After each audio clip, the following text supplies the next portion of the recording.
किसानों की बस्ती में किसान और उसकी पत्नी अपने घर में रहते थे। उनका एक छोटा सा बच्चा भी था। आज किसान और उसकी पत्नी अपने खेत में लाल मिर्ची तोड़ने गए थे।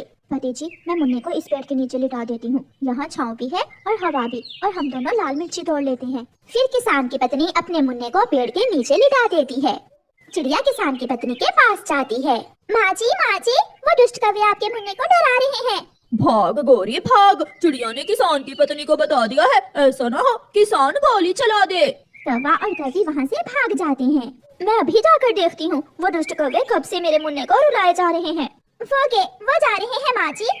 फिर कौवा और कौवी पेड़ के ऊपर जाकर बैठ जाते हैं। मैं बिल्ली हूँ, मैं तुम्हें खा जाऊंगी, म्याऊं म्याऊं, काली बिल्ली हूँ मैं।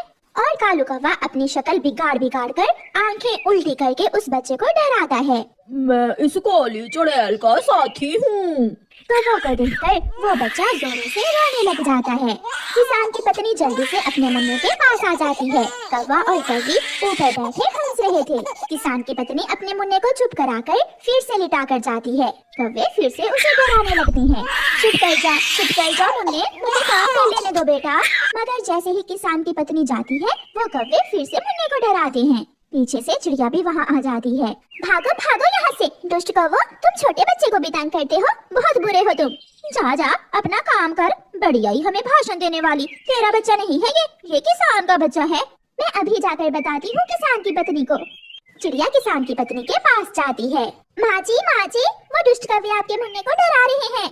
भाग गौरी भाग, चिड़िया ने किसान की पत्नी को बता दिया है, ऐसा ना हो किसान गोली चला दे। कौवा और कौवी वहाँ से भाग जाते हैं। मैं अभी जाकर देखती हूँ वो दुष्ट कौवे कब से मेरे मुन्ने को रुलाए जा रहे हैं।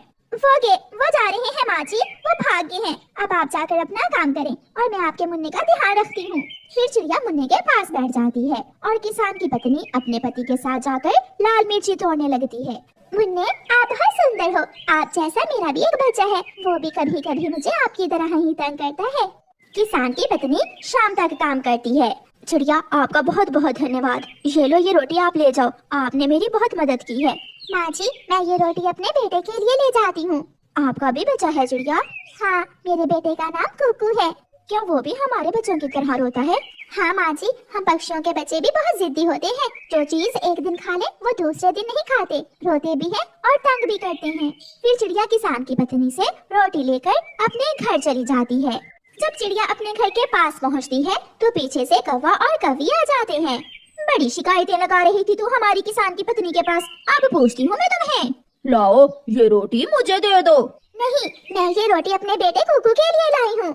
मगर गोरी कौवी चिड़िया को मारने लगती है और मार मार के उससे रोटी छीन लेती है और दोनों कौवे वहाँ से भाग जाते हैं। चिड़िया रोने लग जाती है। गंदे कौवे, तुम बुरे हो, तुम बहुत बुरे हो। मम्मा, क्या हुआ? क्या आज आपको भोजन नहीं मिला? मिला था बेटा, किसान की पत्नी ने मुझे रोटी दी थी, मगर उन दुष्ट कौवों ने मुझसे छीन ली। मम्मा, ये कौवे बहुत बुरे होते हैं, हमेशा आपसे भोजन छीन लेते हैं। फिर चिड़िया अपने बेटे को बादशाह के लिए जमा किए हुए भोजन से दाना देती है। फिर दूसरे दिन चिड़िया किसान की पत्नी से जाकर कौवों की शिकायत लगाती है। माँ जी, उन्होंने मेरी रोटी भी छीन ली और मुझे मारा भी। उन कौवों का अब इलाज करना ही होगा। चिड़िया, तुम किसी तरह उन कौवों को मेरे पास लेकर आओ, फिर देखना मैं उन्हें ऐसा सबक सिखाऊंगी कि सारी जिंदगी याद रखेंगे। चिड़िया किसान की पत्नी से रोटी लेती है और छुप छुप कर अपने घर जाती है। कुकू बेटा, आप ये रोटी खाओ और मैं उन दुष्ट कौवों से मिलकर आती हूँ। चिड़िया जाती है। दुष्ट कौवे बुलबुल को मार रहे थे। बचाओ, मुझे बचाओ, कोई मुझे इन कौवों से बचाए। कौवा छोड़ो बुलबुल को, जाओ। किसान की पत्नी ने सारे पक्षियों की दावत की है, उसने मीठा हलवा बनाया है, मैंने तो हलवा खा लिया है, तुम भी जाकर किसान की पत्नी से हलवा लेकर खा लो। हलवा? चिड़िया, क्या वो हलवा स्वादिष्ट था? जीरी और बादाम डालकर बनाया है किसान की पत्नी ने हमारे लिए हलवा। गौरी, जल्दी चलो, कहीं ऐसा ना हो कि हलवा खत्म हो जाए। फिर कौवा और कौवी जल्दी से किसान की पत्नी के घर जाते हैं।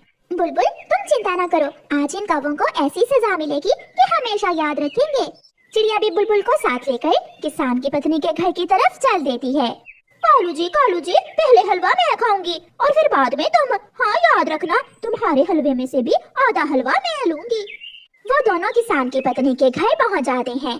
किसान की पत्नी जी, मुझे चिड़िया ने भेजा है। चिड़िया ने बताया है कि आपने मीठा हलवा बनाया है हम पक्षियों के लिए। हाँ हाँ कवि, सारे पक्षी खा गए हैं, बस एक तुम दोनों ही बचे हो। वो सामने कमरे में हंडिया रखी है मैंने, तुम दोनों जाकर कमरे में ही खा लो। कौवा और कवि दोनों कमरे में जाते हैं।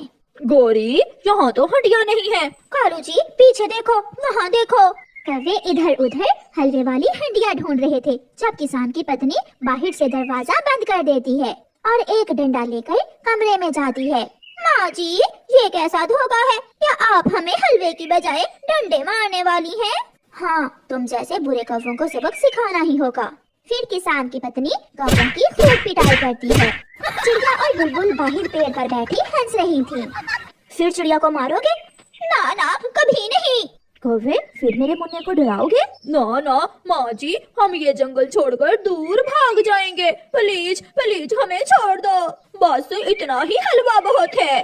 फिर किसान की पत्नी कौवों को छोड़ देती है। कौवे तो ऐसे भागते हैं जैसे बंदूक की गोली और दूर निकल जाते हैं। प्यारे दोस्तों, इस कहानी को लाइक, अपने दोस्तों के साथ शेयर और चैनल को सब्सक्राइब करना बिल्कुल मत भूलना।